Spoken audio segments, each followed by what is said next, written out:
Hello అండి, నమస్తే. ఇప్పుడు మాట్లాడే టాపిక్ వచ్చేసి వక్ఫ్ అమెండ్మెంట్ బిల్ పార్లమెంట్లో పాస్ అయిన ఇమీడియట్గా తమిళనాడు ముఖ్యమంత్రి డిఎంకే ప్రెసిడెంట్ స్టాలిన్ గారు రియాక్ట్ అవుతా ఖచ్చితంగా ఈ వక్ఫ్ అమెండ్మెంట్ బిల్ ఏదైతే పార్లమెంట్లో పాస్ చేశారో దీనికి అగెనిస్ట్గా సుప్రీంకోర్టుకి వెళ్ళి మేము ఫైట్ చేస్తాం on behalf of Muslim fraternity అని చెప్పే ప్రయత్నం అయితే చేశారు. అండ్ స్టాలిన్ గారు బీజేపీకి గత కొద్ది నెలలుగా చూసుకున్నట్లయితే ఒక కొరకరాని కొయ్యగా మారిపోయారు భారతదేశ రాజకీయాల్లో, మరీ ముఖ్యంగా ఫెడరల్ పాలిటిక్స్లో. స్టార్టెడ్ విత్ 3 లాంగ్వేజ్ ఫార్ములా గురించి మొదలుకొని హిందీని మా రాష్ట్రంలో ఇంప్లిమెంట్ చేయకపోవడం వల్ల మా రాష్ట్రానికి రావాల్సినటువంటి సమగ్ర శిక్ష అభియాన్ కింద ఇవ్వాల్సినటువంటి డబ్బు ఇవ్వకుండా మమ్మల్ని ఇబ్బంది పెడుతున్నారని చెప్పారు. ఫస్ట్ దాన్ని బీజేపీ కొట్టిపారేసే ప్రయత్నం చేసింది. అలా ఏం లేదు, తమిళనాడుకి ఇవ్వాల్సిన డబ్బులు ఆపలేదని చెప్పే ప్రయత్నం చేశారు. బట్ నిన్న రాజ్యసభలో మినిస్టర్ ఫర్ స్టేట్స్ ఎడ్యుకేషన్ వచ్చేసి జయంత్ చౌదరి నిన్న మాట్లాడుతూ సమగ్ర శిక్ష అభియాన్ కింద 3 రాష్ట్రాలకు మేము డబ్బులు ఇవ్వలేదు. ఆ 3 రాష్ట్రాలు ఏంటంటే Kerala, Tamil Nadu as well as west Bengal. ఈ 3 రాష్ట్రాలకి ఇవ్వాల్సినటువంటి డబ్బులు ఇవ్వట్లేదని చాలా క్లియర్గా చెప్పే ప్రయత్నం అయితే చేశారు. తమిళనాడు రాష్ట్రానికి 2151.6 కోట్ల రూపాయలు, అండ్ కేరళకు వచ్చేసరికి 328.9 కోట్ల రూపాయలు, అండ్ వెస్ట్ బెంగాల్కి వచ్చేసరికి 1745 కోట్ల రూపాయలు సమగ్ర శిక్ష అభియాన్ కింద ఇవ్వాల్సినటువంటి డబ్బులు ఇవ్వలేదు. ఎందుకు ఇవ్వట్లేదంటే న్యూ ఎడ్యుకేషన్ పాలసీ కింద ఉన్నటువంటి 3 లాంగ్వేజ్ ఫార్ములాని వీళ్ళు ఇంప్లిమెంట్ చేసేదానికి ముందుకు రాలేదు కాబట్టి మేము వీళ్ళకి ఇవ్వాల్సినటువంటి డబ్బులు ఇవ్వట్లేదనేసి రాజ్యసభ సాక్షిగా జయంత్ చౌదరి మినిస్టర్ మాట్లాడి రిప్లై ఇచ్చే ప్రయత్నం అయితే చేశారు. తమిళనాడు నుంచి ఉదయనిధి స్టాలిన్ ఈ అంశం మీద మాట్లాడి బీజేపీని ఎక్స్పోజ్ చేసే ప్రయత్నం చేసినప్పుడు లేదు మేము ఏ రాష్ట్రానికి ఇలా నిర్లక్ష్యం చేయండి, డబ్బులు ఇవ్వకుండా ఇచ్చే ప్రసక్తే లేదని చెప్పి గగ్గోలు పెట్టిన బీజేపీ ఇప్పుడు దీనికి సమాధానం ఏం చెప్తుందంటే ఎవరి దగ్గర సమాధానం లేదు. అండ్ నిన్న తమిళనాడు అసెంబ్లీ నుంచి ఒక రిజల్యూషన్ పాస్ చేశారు. డీలిమిటేషన్ మూవ్ ఏదైతే గవర్నమెంట్ ఆఫ్ ఇండియా ముందుకెళ్లాలని ఒక డెసిషన్తో ఉందో, సో దాన్ని అడ్డుకునేదానికి మాత్రం ఖచ్చితంగా డీలిమిటేషన్ ప్రక్రియను ఆపాలి అనేసి తమిళనాడు శాసనసభ ఒక రిజల్యూషన్ పాస్ చేసి నిన్న కేంద్రానికి పంపించే ప్రయత్నం అయితే చేసింది. కానీ ఇక్కడ మనం చూడాల్సింది ఇప్పుడు మరీ ముఖ్యంగా వక్ఫ్ అమెండ్మెంట్ బిల్ గురించి డిఎంకే తీసుకున్న స్టెప్ బీజేపీకి తమిళనాడులో రాజకీయంగా చాలా గడ్డు దెబ్బ తగిలేదానికి ఆస్కారం ఉంది. And Waqf amendment bill pass చేసిన క్రమంలో లోక్సభలో నిన్న అసెంబ్లీ సమావేశాలు తమిళనాడులో జరుగుతున్న క్రమంలో అసెంబ్లీకి వచ్చిన డిఎంకే ఎమ్మెల్యేలందరూ నల్ల బ్యాడ్జీలు ధరించుకొని వచ్చి ఆ బిల్లుకి ప్రొటెస్ట్ తెలిపి ముస్లిం సామాజిక వర్గానికి సంఘీభావం తెలిపే ప్రయత్నం చేశారు. ఇక్కడ బీజేపీకి తమిళనాడులో ఏ దెబ్బ పడబోతుంది అంటే జనరల్గా ముస్లిం సామాజిక వర్గం తమిళనాడులో ఏఐడిఎంకేకి మెజారిటీగా టిల్ట్ అయి ఉన్నారు. అంటే majority of the Muslims in Tamil Nadu ఏఐడిఎంకేకి అనుకూలంగా ఓటింగ్ చేసేవారు ఎంజీఆర్ టైం నుంచి జయలలిత గారి టైం వరకు. ఇప్పుడు కూడా ఎంతో కొంత ఉండేవాళ్ళు. కానీ ఈ మధ్యకాలంలో జయలలిత గారు చనిపోయిన తర్వాత పళనిస్వామి అండ్ పన్నీర్ సెల్వం పార్టీని టేక్ ఓవర్ చేసుకున్న తర్వాత ఈ ఏఐడిఎంకే అనే పార్టీ కంప్లీట్గా బీజేపీకి పప్పెట్లుగా మారిపోయారు. Palaniswami as well as paneer Selvam అనే ఒక నిర్ణయానికి వచ్చిన ముస్లిం సామాజిక వర్గం they started gradually moving towards DMK as well as కొత్తగా పార్టీ పెట్టినటువంటి టీవీకే విజయ్ గారి పార్టీ సైడ్కి వెళ్ళటం మొదలుపెట్టారు. ఈ క్రమంలో తమిళనాడులో బీజేపీని చావు దెబ్బ కొట్టాలంటే certain percentage of vote bank ఉన్నటువంటి ముస్లిమ్స్కి అనుగుణంగా ఇప్పుడు డెసిషన్స్ తీసుకుంటే బీజేపీ మిత్రపక్షమైనటువంటి ఏఐడిఎంకేని చాలా పెద్ద దెబ్బ కొట్టొచ్చని భావించిన స్టాలిన్ గారు ముస్లిం సామాజిక వర్గానికి బాసటగా నిలిచి ఈ పర్టికులర్ వక్ఫ్ అమెండ్మెంట్ బిల్ ఏదైతే ఉందో ఈ వక్ఫ్ అమెండ్మెంట్ బిల్లుకి సంబంధించి ఖచ్చితంగా సుప్రీంకోర్టులో మేము ఫైట్ చేస్తామని చెప్పే ప్రయత్నం అయితే చాలా క్లియర్గా చేశారు.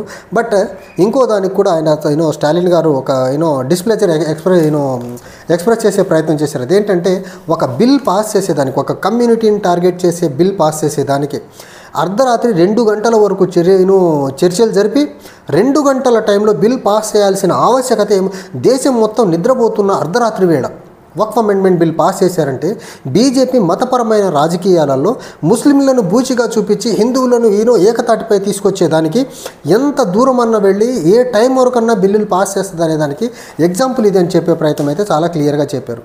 అయితే ఇంకోటి ఇక్కడ నిన్న తమిళనాడు అసెంబ్లీలో ఏఐడిఎంకే ఎమ్మెల్యేలు కూడా డిఎంకే పాస్ చేసిన రిజల్యూషన్స్ ఏవైతే ఉన్నాయో అది వక్ఫ్ అమెండ్మెంట్ బిల్లుకి మద్దతుగా ఫైట్ చేస్తామనే దానికి కానీ తర్వాత డీలిమిటేషన్ ఏదైతే ఎక్సర్సైజ్కి అగెనిస్ట్గా తమిళనాడు అసెంబ్లీ పాస్ చేసిన రిజల్యూషన్ ఏమైతే ఉందో ఈ రెండింటికి కూడా ఏఐడిఎంకే మద్దతు పలకడం అదొక ట్విస్టింగ్ పాయింట్. ఒక పక్క బీజేపీ తీసుకొస్తున్న ప్రతి మూవ్ని డిఎంకే అపోజ్ చేస్తూ ఉంటే పొలిటికల్గా ఏఐడిఎంకే రేసులో ఎక్కడ వెనక పడిపోతామో అనేసి డిఎంకే తీసుకున్న ప్రతి నిర్ణయాన్ని అసెంబ్లీలో సపోర్ట్ చేయక తప్పని పరిస్థితి అయిపోయింది. సపోర్ట్ చేయకపోతే తమిళనాడు ప్రజల ముందు, తమిళ సమాజం ముందు బూచిగా నిలబడి బీజేపీకి ఓటు పర్సంటేజ్ ఎంత ఉందో ఏఐడిఎంకే కూడా ఆ స్థాయి పడిపోద్దని ఒక భయానికి వచ్చినటువంటి ఏఐడిఎంకే రాజకీయంగా ఎంకే స్టాలిన్ ముఖ్యమంత్రిగా ఏ పాచికలైతే కదుపుతున్నాడో తమిళనాడు రాజకీయాల్లో రాబోయే ఎన్నికల్ని బేస్ చేసుకొని వాటి వెనకాల వెళ్ళటమే ఏఐడిఎంకే పని అయిపోయింది తప్ప ఏఐడిఎంకే డిఎంకేకి అగెనెస్ట్గా ఒక అఫెన్సివ్ పొలిటికల్ బ్యాటిల్ చేసేదానికి ముందుకు రావట్లా. ఇంకా చెప్పాలంటే తమిళనాడులో ఏఐడిఎంకే కంటే కూడా కొత్తగా పార్టీ పెట్టినటువంటి తమిళ యాక్టర్ విజయ్ గారు ఎవరైతే ఉన్నారో ఆయన కొంచెం అగ్రెసివ్గా మాట్లాడే ప్రయత్నం చేస్తున్నారు డిఎంకే మీద, బీజేపీ మీద. అండ్ ఇక్కడ తమిళనాడులో ఇప్పుడు రీసెంట్గా ఇంకో ట్విస్ట్ ఏం జరుగుతుందంటే తమిళనాడులో ఇప్పుడు ఏఐడిఎంకే ఓట్ బ్యాంక్గా భావిస్తున్నటువంటి ముస్లింలు ఇప్పుడు ఆల్టర్నేట్గా విజయ్ గారిని కూడా చూస్తుంటారు. వక్ఫ్ అమెండ్మెంట్ బిల్ మీద విజయ్ గారు కూడా గట్టిగా వాయిస్ ఇచ్చే ప్రయత్నం చేస్తున్నారు. సో ఈ క్రమంలో రాబోయే 2026లో జరగబోయే తమిళనాడు అసెంబ్లీ ఎన్నికల్లో బీజేపీని నమ్ముకొని పొత్తుతో ముందుకెళ్తున్నటువంటి ఏఐడిఎంకే బీజేపీ చేస్తున్న ప్రతి చర్య, అది న్యూ ఎడ్యుకేషన్ పాలసీలో ఇవ్వాల్సినటువంటి డబ్బులు ఇవ్వకుండా ఇబ్బంది పెట్టడం అనేది అది సాక్షాత్తు నిన్న రాజ్యసభలో కేంద్ర మంత్రి చెప్పినటువంటి మాట. సమగ్ర శిక్ష అభియాన్ కింద 3 లాంగ్వేజ్ ఫార్ములా ఇంప్లిమెంట్ చేయట్లేదని ఇవ్వకుండా ఆపుతున్న డబ్బులు అవనివ్వండి, డీలిమిటేషన్లో తమిళనాడుకు జరగబోయే అన్యాయం అవనివ్వండి, ఇంకోటి వక్ఫ్ అమెండ్మెంట్ బిల్ పాస్ చేసి తమిళనాడులో దేశవ్యాప్తంగా ముస్లింలకు జరుగుతున్న అన్యాయంగా చూడాలి దాన్ని.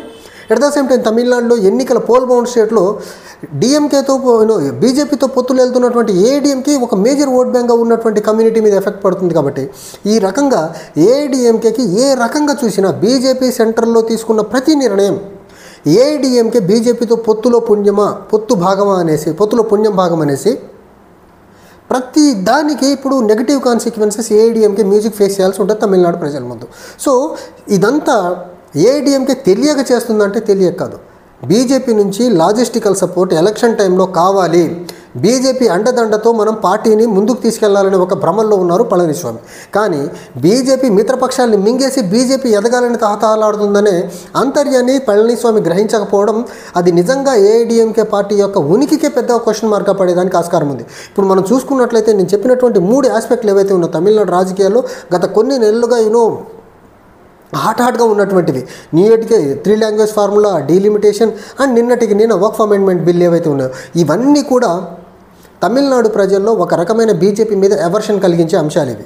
అండ్ వీటితో పాటు ఏఐడిఎంకే బీజేపీతో పొత్తులు వెళ్ళటం వల్ల ఖచ్చితంగా ఇంపాక్ట్ ఏఐడిఎంకే మీద పడి ఎలక్టోరల్ పాలిటిక్స్లో ఏఐడిఎంకే చాలా పెద్ద దెబ్బ తినబోతుంది నెగిటివ్ మేనర్లో. సో దానికి పళనిస్వామి కళ్ళు తేరుకొని పొత్తుకు దూరంగా ఉంటే పార్టీ కొంచెం బతికేదానికి ఆస్కారం ఉంది. అదర్వైజ్ డిఎంకే వర్సెస్ టీవీకేగా ఫైట్ మారిపోతే పళనిస్వామి ప్యాకప్ చేసుకొని రాజకీయాల నుంచి విరమించుకోవడమే మిగులుద్ది తప్ప ఇంకోటి ఏముండదు. బీజేపీ ఇక్కడ చాలా క్లియర్గా ఉంది. పళనిస్వామిని అడ్డం పెట్టుకొని బీజేపీ ఏదో ఎదగాలని ప్రయత్నం చేస్తూ ఉంది. అది తమిళనాడు రాష్ట్రంలో ఎట్టి పరిస్థితుల్లో పాసిబిలిటీ లేదు. ఎందుకంటే వాళ్ళు తీసుకుంటున్న ప్రతి నిర్ణయం కేంద్రంలో తమిళనాడు రాష్ట్రానికి అగెనిస్ట్గా ఉన్నాయి. కాబట్టి తమిళ ప్రజలు అంత గుడ్డిగా మతపరమైన అంశాలకి టెంప్ట్ అయిపోయి బీజేపీని ఏదో ఆదరిస్తారనుకుంటే మాత్రం అది ఫూలిష్నెస్. ఎందుకంటే తమిళనాడు ప్రజల్లో జస్టిస్ పార్టీ మూవ్మెంట్ దగ్గర నుంచి మొదలుకుంటే ఒక రకమైన ఈ మతతత్వ రాజకీయాలకి, మతతత్వ పోకడలకి తమిళనాడు రాష్ట్రం, తమిళనాడు సమాజం చాలా దూరంగా ఉంది.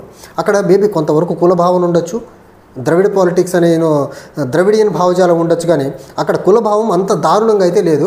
ఈ బీజేపీ ఏదో రకంగా మత భావాలని పెనట్రేట్ చేయాలని చూస్తుంది. అది మాత్రం సాధ్యపడేదానికి ఆస్కారం కనపట్లేదు. ఎందుకంటే తమిళనాడులో ఎప్పటి నుంచో ఉన్నటువంటి ద్రవిడియన్ లీడర్షిప్ ఈజీగా బీజేపీని కౌంటర్ చేసేయగలదు. బీజేపీ దగ్గర అంత సబ్జెక్ట్ ఉన్న వాళ్ళు ఎవరు ఉండరు. మనం సబ్జెక్ట్ మాట్లాడితే వాళ్ళు ఆ సబ్జెక్ట్ నుంచి డీవియేట్ అయ్యి ఏదో నాన్సెన్స్ మాట్లాడే ప్రయత్నం చేసే బ్యాచ్ బీజేపీలో ఎక్కువ ఉంటుంది. కాబట్టి సో తమిళనాడులో బీజేపీ ఆటలు సాగం. అండ్ బీజేపీ సెంటర్లో తీసుకుంటున్న ప్రతి నిర్ణయం కూడా బీజేపీతో పొత్తులు వెళ్తున్నటువంటి ఏఐడిఎంకే మీద చాలా పెద్ద మొత్తంలో నెగిటివ్గా ఎఫెక్ట్ అయ్యేదానికి ఆస్కారం ఉంది. Thank you.